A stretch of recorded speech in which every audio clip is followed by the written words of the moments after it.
Ninth class की पहली session में पहला सत्र में प्रवेश कर रहे हैं। और जब भी नया शुरुआत हो तो कोशिश करना चाहिए कि हम जो भी गंवा दिए हैं उसको हम भूल जाए और नया शुरुआत बिल्कुल इनर्जेटिक, ठीक। यानी जो नया होगा, जैसे आप लोग नया साल आया होगा तो एकदम जोर से बोले होंगे हैप्पी, यानी गर्म जोशी से आप स्वागत किए होंगे नए साल का। मुर्गा पार्टी चला होगा, ठुमका लगाए होंगे। तो बिल्कुल जब नया क्लास है तो नए उमंग के साथ, नए जोश के साथ आप क्लास की शुरुआत करें। और आज नियमतः रूटीन के अनुसार जो विषय है उस विषय का नाम है हिंदी, ठीक। और आपके 9th क्लास में 2 हिंदी का बुक पढ़ना है। कितने? 2। एक का नाम है गोधूली, जो देख रहे हैं हमारे हाथ में है, ठीक। और एक दूसरा जो पुस्तक है इसकी पूरक पाठ्य पुस्तिका है जिसका नाम है वर्णिका। क्या नाम है? वर्णिका। तो आइए आखिर हम इसके बारे में जानते हैं कि यह है क्या, इसमें हम क्या जानेंगे, इसका पाठ्यक्रम क्या है, इसका सिलेबस क्या है, इसके बारे में हम लोग जाना जाए। आप लोग 9th क्लास में एग्जाम देने जाएंगे तो हिंदी उसमें 100 अंकों की पूछी जाएगी, यानी 100 अंकों का आप एग्जाम देंगे, ठीक, जिसमें इसका अहम रोल है। आइए सबसे पहले इसका हम लोग सिलेबस जानते हैं, इसका पाठ्यक्रम जानते हैं, यानी हिंदी का पाठ्यक्रम। यानी इसको अगर इंग्लिश में कहे तो सिलेबस ऑफ हिंदी।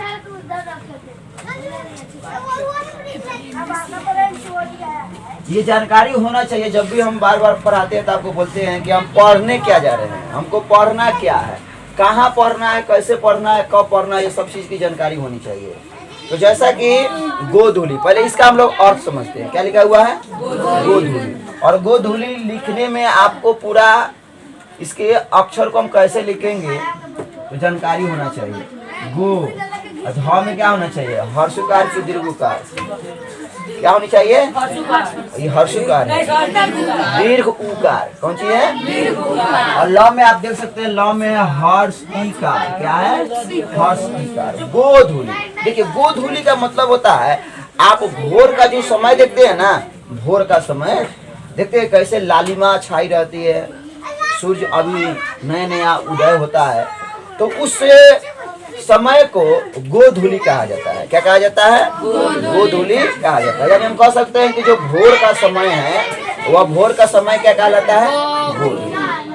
तो सबसे पहले आप लोग जान गए कि गोधूली का अर्थ क्या होता है। अब आइए इस आप पुस्तक का अगर आप पेज पलटते हैं तो इसमें जो अनुक्रमणी दिया हुआ है, यानी टोटल आपको गोधूली पाठ्य पुस्तक में आपको 24 अध्याय पढ़ना है। कितनी अध्याय पढ़ना है? 24 अध्याय। 24 अध्याय में से 12 अध्याय आपको गद्य खंड में मिलेंगे और 12 अध्याय आपको काव्य खंड में मिलेंगे। समझ में आया? यानी 12 कहानी टाइप का होगा और 12 कविता टाइप का होगा। गद्य खंड का मतलब जिसमें कहानी शामिल होगा, नाटक शामिल होगा, एकांकी शामिल होगा। कल हम बताए थे 10th क्लास में भी सेम चीज है, उसमें भी 24 अध्याय है। 12 आपको गद्य खंड से है और 12 आपको काव्य खंड से। काव्य खंड में आपको क्या आएगा? प्रिंस कुमार बताइए, काव्य खंड में क्या क्या आएगा? कविता, पद, गीत, छंद आएगा, दोहा आएगा। आ जाओ। तो आप लोग अभी सुने कि जो काव्य खंड है, ध्यान से समझेंगे। गोधूली में जगह ले लो आराम से। अब कल से समय पे आया करो, ठीक। क्लास अब शुरू हो चुका है कल से 6:30 और first impression is the last impression. पहला प्रभाव होता है बाकी। खुश रहो।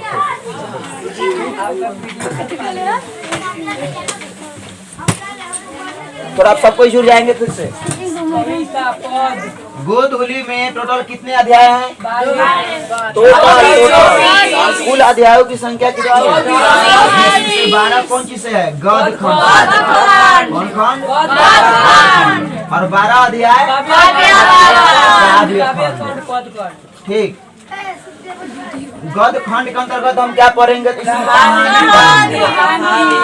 इसमें क्या पढ़ेंगे? एकांकी पढ़ सकते हैं, इसमें नाटक पढ़ सकते हैं, इसमें हम उपन्यास पढ़ सकते हैं। क्या पढ़ सकते हैं? उपन्यास पढ़ सकते हैं, इसमें हम लोग निबंध पढ़ सकते हैं। ठीक। उसके अलावा अगर हम काव्य खंड की बात करें तो काव्य खंड में हम कविता का अध्ययन करेंगे, इसके अलावा हम सवैया का अध्ययन करेंगे।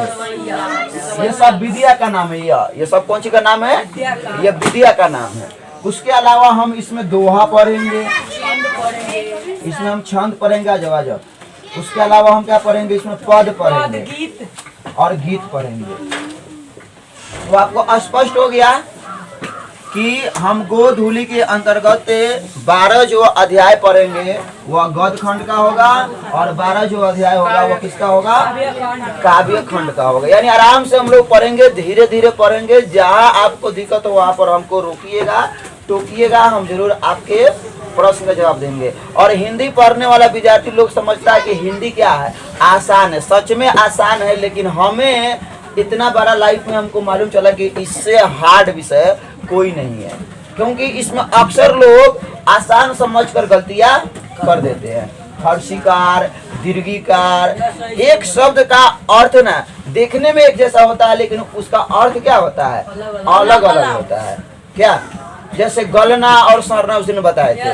गलना का अलग अर्थ है और सरना का क्या है? अलग अर्थ है। लेकिन हम लोग आम बोलचाल में एक ही जैसे प्रयोग में लाते हैं, लेकिन ये दिस चीज क्या है? रॉन्ग, ये गलत हो जाएगा। आइए अब हम लोग जो 12 गद खंड है और काव्य खंड है, इसका नाम हम लोग जाने कि आखिर कौन कौन है जिसे हमको पढ़ना है। आप लोग इसको नोट कर लिए? तो मन आप रुके रहेंगे? स्मार्ट विद्यार्थी का क्या पहचान? सर अगर पढ़ा रहे हो, बोल रहे हो, तो सर के आप चेहरा पर ध्यान दीजिए, उनके हाव भाव को देखिए कि वो कैसे एक्सप्लेन कर रहे हैं। और उधर आप चेहरे पर मुंह आप देख रहे हैं और नीचे कलम से कॉपी पर क्या कर रहे हैं? नोट कर रहे हैं। पृष्ठ पर कहीं भी नोट हो जाए, घर पर जाइए इसको अच्छा से लिख लीजिए। ये होता है स्मार्ट विद्यार्थी की पहचान। ठीक, जल्दी जल्दी करेंगे। पहला क्लास है, अगर आपको बढ़िया से समझ में नहीं आया तो फिर कभी समझ में आने वाला नहीं है। इसीलिए आप हमको रोकिए, टोकिए, खोद खोद के पूछिए, हम बार बार कहते हैं। हाँ, जैसे डिब्बा में कुछ फंस जाता है, घी निकालना तो क्या कीजिएगा? खोद खोद के निकालते हैं। उसी तरह से हमसे खोद खोद के पूछिए। पढ़िए जहाँ पूछने की आज़ादी हो। आजाद सर के पास आपको पूरा आजादी है। छोड़ दिए हम मीमांसा भी आप लिख सकते हैं। लोग आगे क्या हम लोग अध्ययन किए? गोधूली। गोधूली का अर्थ क्या होता है? भोर का समय। क्या? उसके बाद में इसमें कितने अध्यायों का अध्ययन करना है? 24। कुल 24, जिसमें गद खंड के कितने भाग हैं? और काव्य खंड के अंतर्गत, गद खंड के अंतर्गत हम कौन सी का अध्ययन करेंगे? कहानी, एकांकी, नाटक और काव्य खंड के अंतर्गत और गीत। कोई दिक्कत? आगे बढ़े। दिक्कत है तो बोलना सब। अभी नोट नहीं हुआ है तो नोट कीजिए। ये दिक्कत के लिए हम कोई हेल्प नहीं कर सकते। इसका एक ही उपाय है कि आप घर पर क्या करें, फुर्सत के पलों में आप 2 से 3 से 4 से जितना पन्ना हो आप राइटिंग लिखने का क्या कीजिए, कोशिश कीजिए। और जो चीज़ यहाँ पर पढ़ाई होने वाला है उसको घर से क्या कीजिए, पढ़ के आइए। पढ़ के आइएगा तो क्या होगा, जो टीचर यहाँ पर शब्द पढ़ाने वाला है ना, पहले आप पढ़े रहिएगा, उससे परिचित रहिएगा। फिल्मों में देखते हैं ना कि वही एक दूसरे से मिला हुआ था, जब वो मिलता है तो वो तुम ही हो तो तुम ही हो। वहाँ बात बहुत जल्दी आगे बढ़े। सभी विद्यार्थी फिर से जुड़ जाएंगे आप लोग। और हम लोग वही बात कर रहे थे कि जो हिंदी का सिलेबस है उसमें टोटल 12 गद खंड है और 12 काव्य खंड के अंतर्गत हम लोगों को कुछ विद्याएं पढ़नी है। आइए हम लोग सबसे पहले गद्य खंड को देखते हैं। लेखक का नाम और उस लेखक ने कौन सा कहानी लिखा है या कौन सा निबंध लिखा है, ठीक, और उनकी कौन सी विधियां है। तो सबसे पहला जो नाम हमारे सामने आ रहा है शिव पूजन शाह है। कौन? शिव पूजन शाह। इन्होंने कहानी का प्लॉट, कौन सी नाम से एक कहानी लिखा है।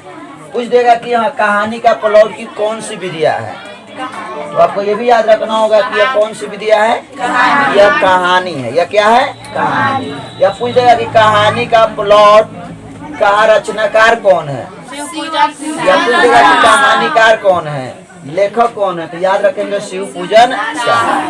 दूसरा आप लोग चैप्टर देख रहे हैं जिसका नाम लेखक का नाम है राजेंद्र प्रसाद। और राजेंद्र प्रसाद जी के बारे में हम पहले भी बताया कि अपने भारत के प्रथम क्या थे, राष्ट्रपति थे, और ये अपने बिहार के रहने वाले हैं। ठीक, कहाँ इनका घर कहाँ है अभी बताए हैं, जीरादेई नामक ग्राम में इनका जन्म हुआ था, जो कि सिवान में है। कौन जिला में है? हाँ। इन्होंने भारत का पुरातन विद्यापीठ, भारत का जो पुरातन विद्यापीठ है यानी नालंदा है, कौन है, उसके बारे में इन्होंने लिखा है। तो इस प्रकार से अगर इसकी विद्या की बात करें तो यह क्या है, निबंध है। यह क्या है, निबंध है। अगर तीसरे अध्याय में हम लोग चले तो तीसरे अध्याय का नाम है ग्राम गीत का मर्म, जिसके अगर लेखक की बात करें तो वह कौन है, लक्ष्मी नारायण सुधांशु। और ये भी कौन सी विद्या है, ये भी क्या है, ये भी आप याद रखेंगे। अगला जो चैप्टर है जिसका नाम है लाल पान की बेगम, लाल पान की बेगम। अगर इसके लेखक की बात करें तो वह फणीश्वर नाथ रेणु। कौन? फणीश्वर नाथ। अगर इसकी विद्या की बात करें तो यह क्या है। अगर हम 5वें अध्याय की बात करें तो नाम है भारतीय चित्रपट, चित्रपट जिसे आप सिनेमा कहते हैं, क्या कहते हैं, हाँ, मुख से लेकर स्वात फिल्मों तक के सफर को इसमें बताया गया है। और ये भी एक प्रकार का क्या है, ये भी क्या है, और यानी भारतीय चित्रपट से मुख से लेकर स्वात फिल्मों तक के अगर लेखक पूछा जाए तो कौन है, तो आप याद रखेंगे कौन है, अमृतलाल। कौन है, अमृतलाल। अगर बात करें हम अष्टावक्र, काफी आप लोग ये चर्चित है, अभी पढ़ेंगे तो बहुत अच्छा लगेगा। यह विष्णु प्रभाकर, इसके लेखक कौन है, और यह विद्या की बात करें तो एक रेखा चित्र है। यह क्या है, रेखा चित्र का मतलब होता है कि कोई आदमी है या कोई भी वस्तु है, उसका क्या करना, चित्रण करना। क्या करना, शब्दों के माध्यम से। किसके माध्यम से, शब्दों के माध्यम से चित्रण करना। अगला अगर लेखक की बात करें तो वह है राम कुमार जी। कौन है, और इन्होंने जो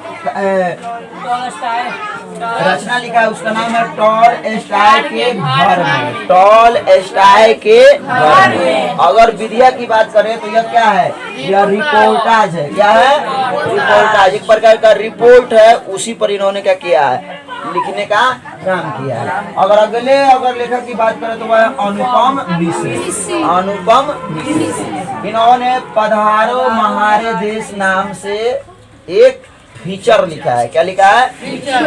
आप लोग फीचर फिल्म देखते होंगे, ठीक, सब टाइप होता है, फीचर फिल्म होता है, आपको बायोग्राफी फिल्म होता है, ठीक। अगर बात करें शरद जोशी, कौन, इन्होंने रेल यात्रा का लेखक कौन है, और रेल यात्रा कौन सी विद्या है, कौन सी विद्या है, अगर बात करें हम जगदीश नारायण चौबे तो इन्होंने क्या, निबंध लिखा है। क्या लिखा है, निबंध। अगर हम 11वें अध्याय की बात करें तो रामधारी सिंह दिवाकर, रामधारी सिंह दिवाकर। और इन्होंने सूखी नदी के पुल नामक कहानी को लिखा है। क्या लिखा है, यानी सूखी नदी का पुल कौन सी विद्या है, समझ में आ रहा है, अगर नहीं आ रहा है, ठीक, नहीं आए तो बोलिएगा। रविंद्रनाथ ठाकुर, कौन, शिक्षा में हेर, ठीक, यानी शिक्षा शास्त्र पर इन्होंने क्या किया है, लिखने का काम किया है। तो इस तरह से आप गोधूली के अंतर्गत कुल 12 अध्यायों का अध्ययन करेंगे, जो कि किसके अंतर्गत आता है? गद्य खंड के अंतर्गत आता है। चलिए हम लोग अब काव्य खंड की भी बात कर ले कि काव्य खंड में कौन कौन सा कवि है और उन्होंने किन किन रचनाओं को लिखा है। ठीक, तो इसको हम मिटाते हैं, फिर से हमसे जुड़ जाएंगे।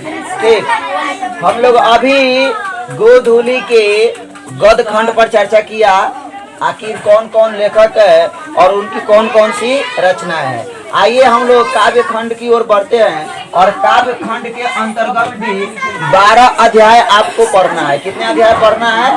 12 अध्याय पढ़ना है। 5 मिनट गुरु जी, 5 मिनट रुकिए। तो हेलो, थोड़ा समझ लीजिए। सबसे पहला जो शीर्षक है जिसका नाम है कौन सी? और पद के रचनाकार कौन है? रैदास साहब। कौन है? दूसरा आप लोग पढ़िएगा करबक। ठीक, और इसके जो रचनाकार है मंजन साहब है। कौन? मंजन। अगर तीसरी बात करिए भी पद है, लेकिन इसके जो रचनाकार है गुरु गोविंद सिंह। गुरु गोविंद सिंह पलक पावरे, चौथे अध्याय का नाम है पलक पावरे। और इसके अगर रचनाकार की बात करें तो हरिऔध साहब है। कौन है? यह बहुत ही दुख भरी कविता आपको मिलेगा जिसका नाम है मैं नीर भरी दुख की बदली। और इसकी लेखिका कवित्री है महादेवी वर्मा। कौन है? इसके बाद में छठा अध्याय आ रही रवि की सवारी। रवि का मतलब सूर्य। कौन चीज? इसके जो लेखक है कवि यही हरिवंश राय बच्चन। अमिताभ बच्चन जो हीरो है ना, उनके पिताजी है हरिवंश राय बच्चन। इसके बाद में आपको पूरा हिंदुस्तान मिलेगा नाम से भी एक कविता पढ़ेंगे जिसके कवि है केदारनाथ अग्रवाल। अगर 8वें अध्याय की बात करें, हंसी आ रहा है, मेरा ईश्वर। कौन सी? और इसके कवि है लीलाधर जगुरी। बढ़िया से पढ़िएगा तो मिलेगा खजूरी। उसके बाद में है रुको बच्चों, ए बच्चों, रुको बच्चों। राजेश जोशी। इसके कवि कौन है? उसके बाद में नीमो की मौत पर इसके विजय कुमार जी। अगर बात करें हम समुद्र, तो इसके कवि कौन हो जाएंगे? महापात्र। और 12वें अध्याय की अगर बात करें तो उसका नाम है कुछ सवाल। और इसकी रचनाकार कौन है? Pablo Neruda. Pablo Neruda. तो इस तरह से हम लोग गोधूली के अंतर्गत कुल कितने अध्यायों का अध्ययन करेंगे? गद्य खंड में कितने अध्याय हैं? काव्य खंड में कितने अध्याय हैं? 12। ठीक है, तो हम लोग मिलते हैं अगले दिन और आप लोग बढ़िया से इसको देखकर आएंगे। जय हिंद।